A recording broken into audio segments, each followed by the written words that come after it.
Primeira Epístola Universal do Apóstolo São João. 1 João 1.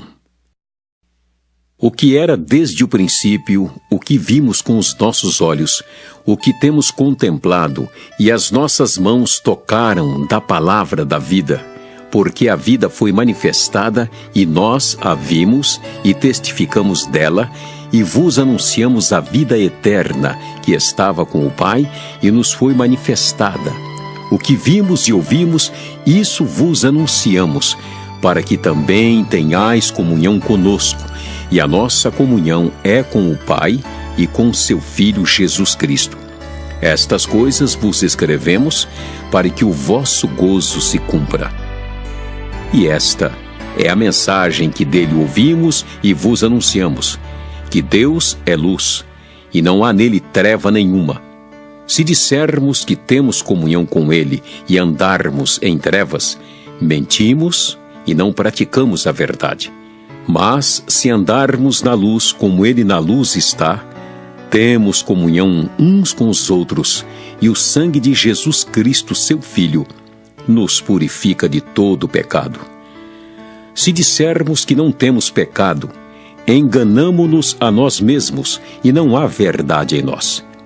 Se confessarmos os nossos pecados, ele é fiel e justo para nos perdoar os pecados e nos purificar de toda injustiça. Se dissermos que não pecamos, fazemo-lo mentiroso e a sua palavra não está em nós. Que o Senhor nos nossos corações aplique a porção da palavra lida. Meus amados, quando eu leio esse texto, eu vejo que esse texto é um texto revelador. Porque esse texto nos revela quem de fato somos, se somos de Deus ou não, ou somos das trevas. E, de fato, cada vez mais a igreja do Senhor Jesus Cristo tem perdido a sensibilidade de andar na luz e viver na luz. E precisamos voltar à verdadeira fé cristã. E eu acho que o apóstolo João, de uma forma magnífica, nessa primeira epístola, ele ensina a igreja a uma base da fé sólida. Quando ele começa essa epístola de forma bem clara, ele começa a falar de Jesus Cristo e da sua encarnação, do seu testemunho e da sua mensagem, o verbo da vida. O apóstolo João, ele foi pastor na igreja em Éfeso.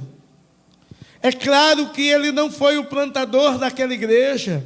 Quem plantou daquela igreja foi o apóstolo Paulo. E por ali passaram muitos e muitos homens de Deus, ensinando, pregando a palavra de Deus com uma intrepidez imensa. O primeiro pastor daquela igreja foi Timóteo, mas por ali passou Áquila e Priscila, passou Apolo, e nos últimos tempos, cerca dos anos 80 ao 90, o apóstolo João estava pastoreando aquela igreja.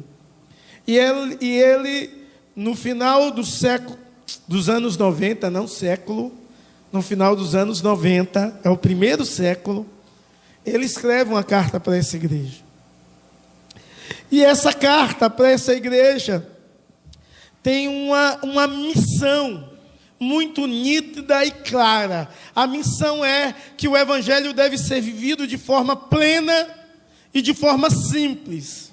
E é necessário um entendimento. Então o povo tem de fugir dos falsos ensinos, dos falsos mestres gnósticos, que estavam em auge nesse período, a teologia gnosticística, pregando erradamente a respeito de santidade, a respeito de pecado.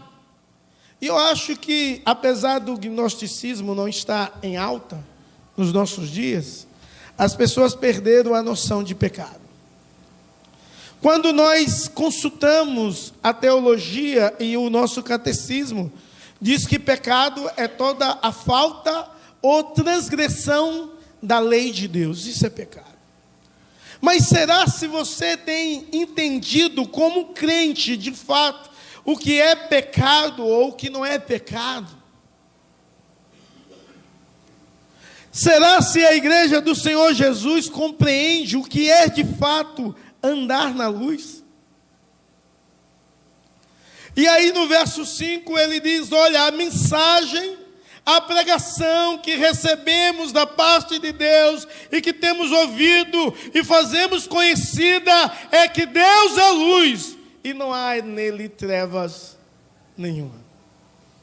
A mensagem que ouvimos e fazemos conhecida, anunciamos, é esta, é que Deus é luz.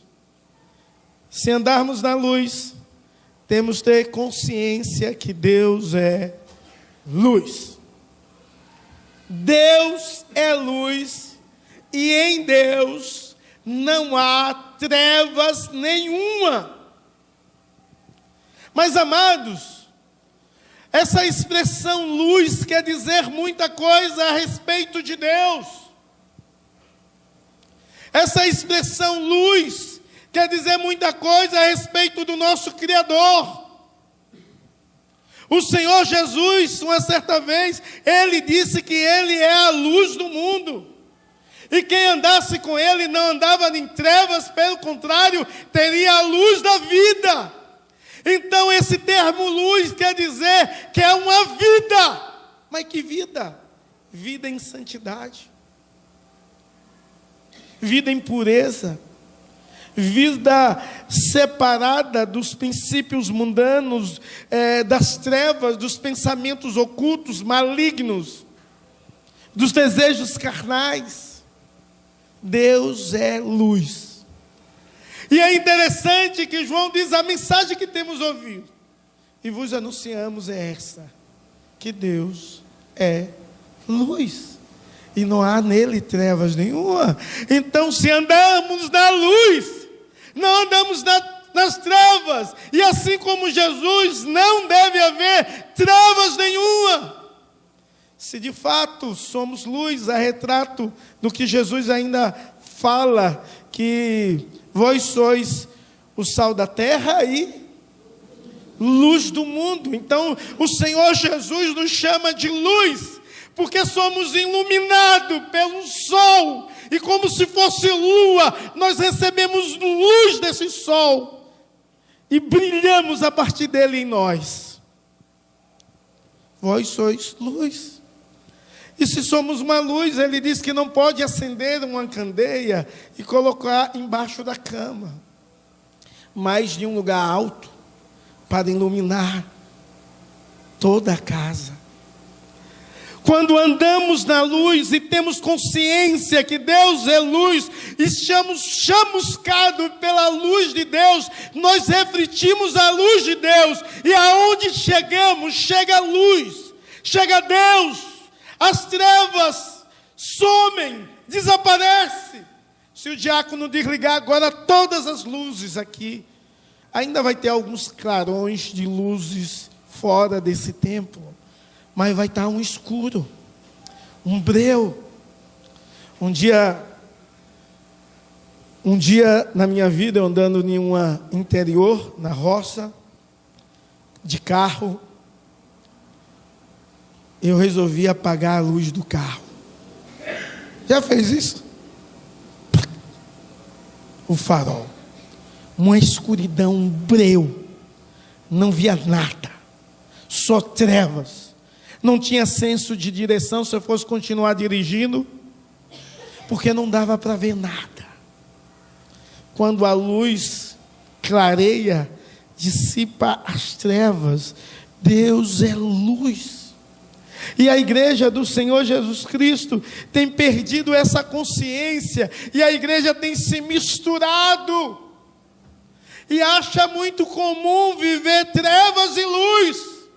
Há tantos modismos, há tantas coisas ocultas e ocusas, há tanta sujeira, há tanta podridão, há tanta falta de Deus, de luz de Deus, da vida das pessoas, porque perderam a noção que Deus é luz, e através desse Deus eu sou iluminado, e eu sou luz em um mundo, e Deus me chamou para isso. Então, quando eu ando na luz, eu anuncio a mensagem que desde o princípio eu recebi, vida através dessa luz, e anuncio a vida de Jesus, que pode libertar das trevas, que pode trazer a luz da sabedoria, do entendimento das sagradas letras, a verdadeira luz que pode iluminar a vida, a verdadeira luz que pode trazer salvação, santidade, santificação, gozo, alegria.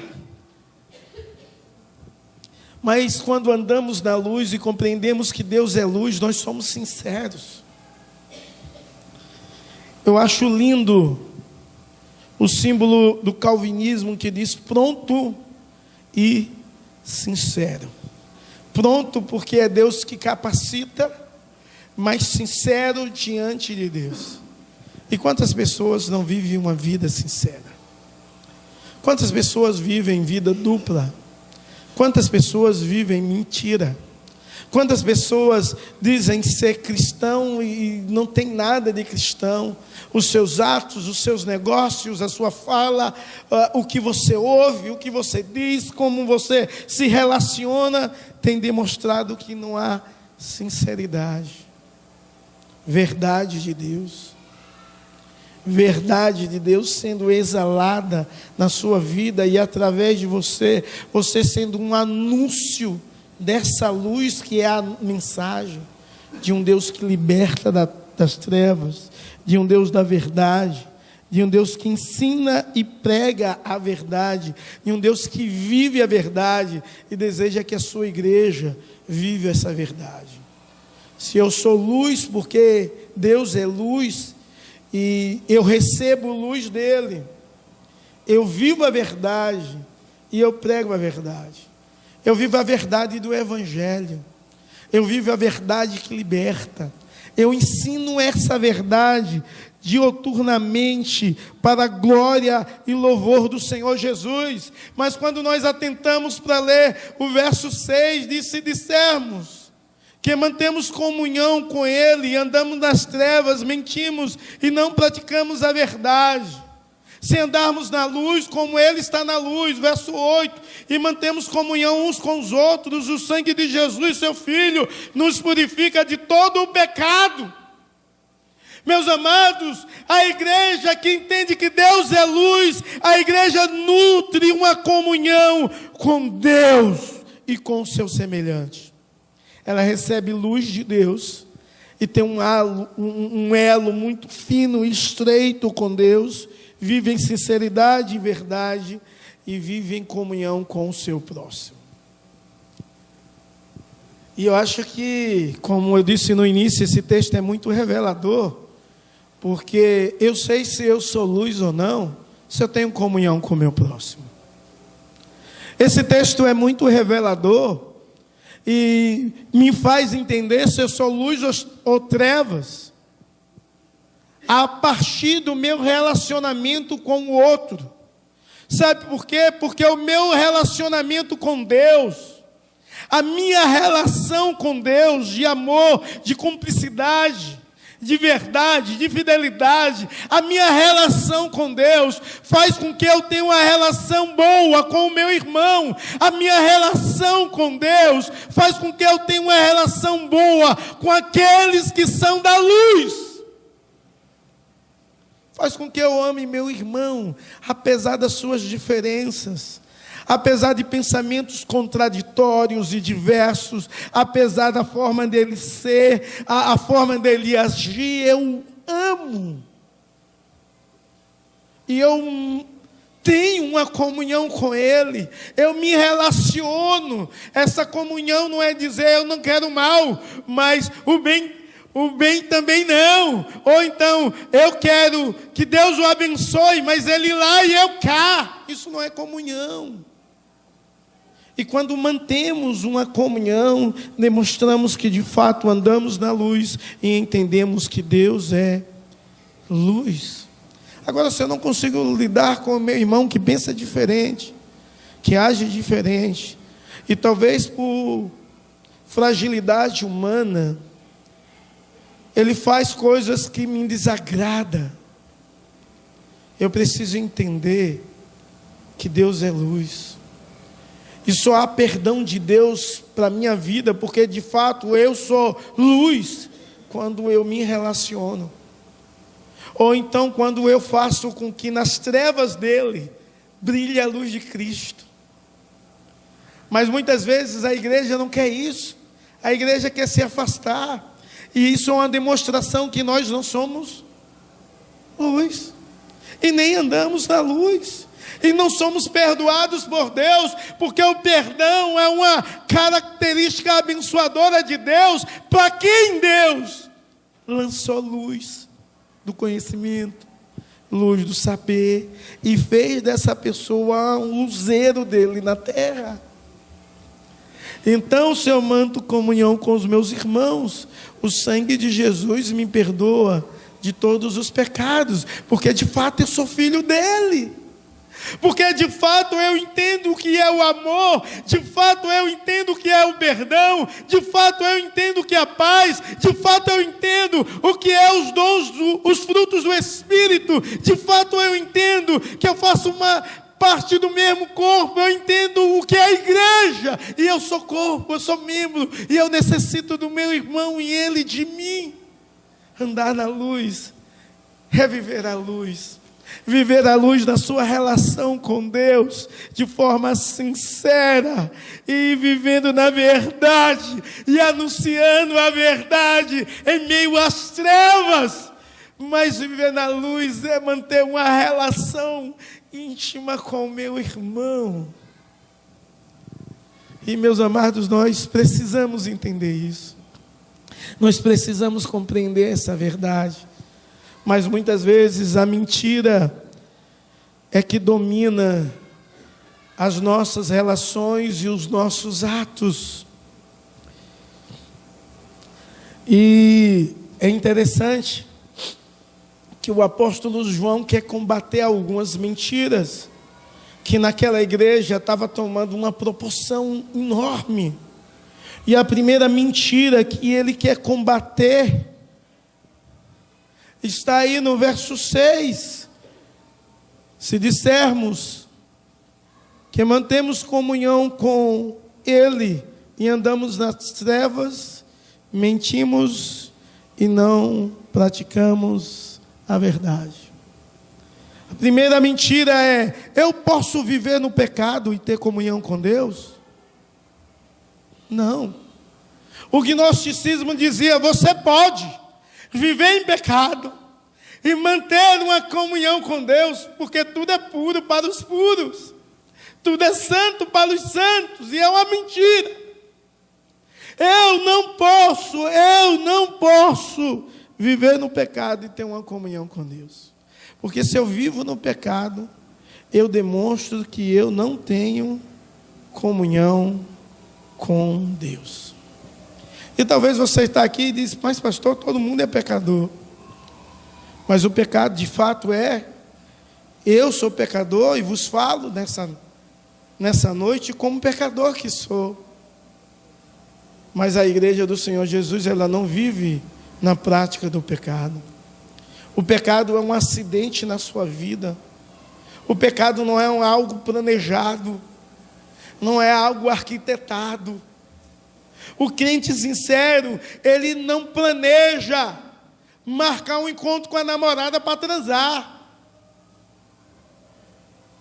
Ele não faz isso. O crente sincero pode até cair em uma cilada dessa, pode. Mas ele não faz planos, ele não articula o pecado, ele não brinca com o pecado, ele não brinca de ser crente. O crente verdadeiro, ele não diz: olha, eu leio a Bíblia, eu oro, mas eu também vou encher a minha cara.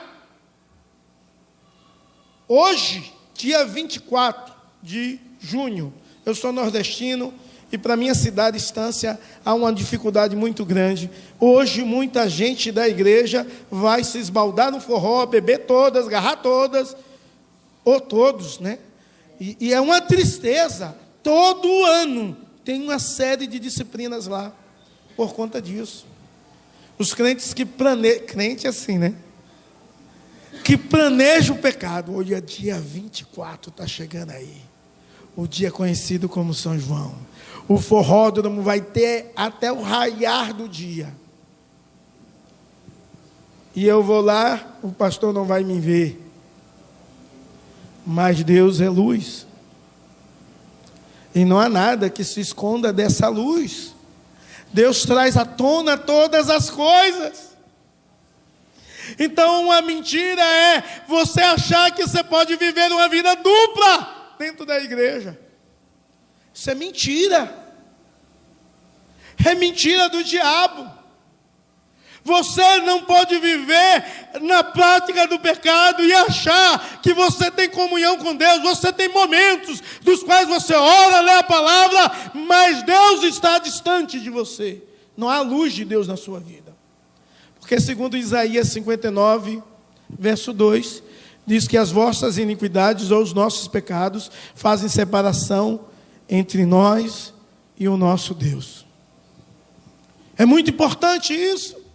E a igreja tem de ter um senso, uma consciência disso. Isso era mentira no passado, mas é mentira no presente. E no presente tem nada a ver. O que é que tem? Enrolar alguém, roubar um pouquinho. O que é que tem? Trair a esposa. O que é que tem? Ver pornografia. O que é que tem? E continuar na igreja, tudo isso. O que é que tem? Beber. O que é que tem? Ouvir músicas profanas, sensuais e sem conteúdo intelectual possível, que é o que o povo gosta, esse tal de funk do diabo. Música profana estimula a sexualidade e uma pobreza intelectual enorme. O que é que tem? Tem muita coisa. Porque quem vive na verdade não vive mentira. Ou você anda na luz e tem comunhão com Deus, ou você anda nas trevas. Não há como você viver uma vida dupla. Não há como agradar a dois senhores, porque há de aborrecer a um e desprezar o outro. Não há possibilidade. Se dissermos que andamos na luz, mantemos comunhão com Ele e não andamos em trevas. A igreja do Senhor Jesus deve entender essa realidade. Ou dizer assim: eu não sou pecador. E usar teologia para tentar explicar. É certo, e todos nós sabemos, e pregamos isso, que o sacrifício único de Jesus na cruz é suficiente para perdoar os meus pecados do passado, do presente e do futuro. Mas eu sou pecador. Você é pecador. Quando você perde essa consciência, você perde a consciência de quem Deus é. Então você precisa ver um Deus sentado no trono e ver o quanto Ele é santo, santo, santo, e olhar para a sua vida e ver o quanto você é um pecador miserável. Um outro erro do gnosticismo é esse: eu sou pecador. E o gnosticismo dizia: não, você não é pecador. Se Jesus Cristo te santificou, você agora é santo. Nós somos os santos, separados para a glória de Deus, mas pecadores enquanto estivermos aqui no mundo. Então nós experimentamos a santidade do já e ainda não. Já sim santos, comprados, remidos, perdoados. Mas ainda em um mundo de pecado, onde os nossos atos refletem pecado e a natureza decaída. Então você é pecador. E quando você entende isso, todos os dias você olha para Deus e para a sua glória e diz: Deus, Tu és santo, Tu és tremendo, Tu és poderoso. Eu sou pecador, falho, negligente, servo mau, infiel. Me santifica, me perdoa, me restaura, me ajuda a andar, faz com que eu não caia em tentação, me livra de todo mal. Você precisa entender, irmãos, que essa mentira não deve fazer parte da sua vida. Você é pecador. Você é alguém que necessita da graça de Deus. Você é alguém que precisa de Deus. E uma outra coisa é dizer: eu não tenho cometido pecado ou pecados. E quando olhamos as atitudes, primeiro vemos uma atitude maravilhosa de confessar os nossos pecados. Confessar os nossos pecados. Aquele que confessa e deixa, provérbio diz, alcançará a misericórdia do Senhor. Mas muitas pessoas não abrem o seu coração e não confessam a Deus os seus pecados. Talvez você passe uma semana inteira sem orar, pedindo a Deus perdão pelos seus pecados. E quando tem um momento de confissão aqui na igreja, você faz desse momento um ato simbólico. Mas você não abre o seu coração e diz: Deus, me perdoe, eu pequei. Você não chora mais por conta do pecado que tem te assediado diuturnamente. O seu coração está insensível e duro às coisas de Deus. Se andarmos à luz, o Espírito Santo, Ele nos convence do pecado. Se andarmos na luz, Ele nos convence da justiça. Se andarmos na luz, esse mesmo Espírito Santo coloca em nós o arrependimento. Ele fala aos nossos corações, à nossa consciência, e nós abrimos o nosso coração diante de Deus e rasgamos. E poderíamos orar como Davi: eu nasci em pecado, e em pecado concebeu a minha mãe. Nós poderíamos orar, dizendo: Senhor, eu pequei, e nomeando os nossos pecados.